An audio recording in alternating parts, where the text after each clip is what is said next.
எவ்விரையும் தான் உயிர் போல் எண்ணி நம்ம சைவமாக இருக்கும். அதுதான் ரொம்ப சந்தோஷம்.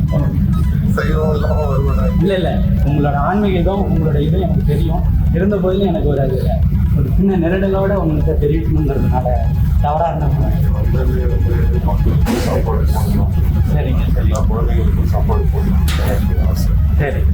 ஸோ நான் ஆசைப்பட்ட மாதிரியே 100 வருஷத்துக்கு 200 வருஷத்துக்கு முன்னாடி ஒருத்தர் ஆசைப்பட்டிருக்காரு அப்படின்னு கேள்விப்பட்டிருப்பாங்க. இல்லை இந்த ஆன்மா உண்மையாக இறைவன் ஆசீர்வதிக்கப்பட்ட ஆன்மா தான். ரொம்ப சந்தோஷம். இல்லைன்னா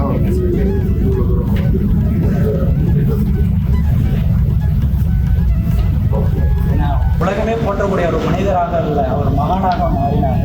ஒரு மனித தேகம் எடுத்து இந்த நிலையை அடைய முடியும். இது வரைக்கும் யாரும் அடையலை. என்னை போல் நோம்பியவர் என்னை போல் சாகாவரம் பெற்றது உலகில் யார் அப்படின்னு அடைய அப்படின்னு இருக்காங்க. அது இன்னும் ஒரு சில வரிகள் இருக்கு, நான் அதில் கொடுக்க முடியல. அதனால அப்போ இந்த உலகத்தில் யாரும் இந்த நிலையை அடையலை. அதில் அதுவும் நம்ம தமிழ்நாட்டில் பிறந்ததுங்கிறது அதை தமிழுக்கு நன்றி சொல்லியிருக்காங்க ஐயா. அதனால நம்மளுக்கு கிடைச்சது அறிவு பெரிய பொக்கிஷம். அதில் நீங்களும் அதில் பயணித்ததுங்கிறது ரொம்ப மகிழ்ச்சி. உங்களுக்கு எல்லாம் செய்யணும்.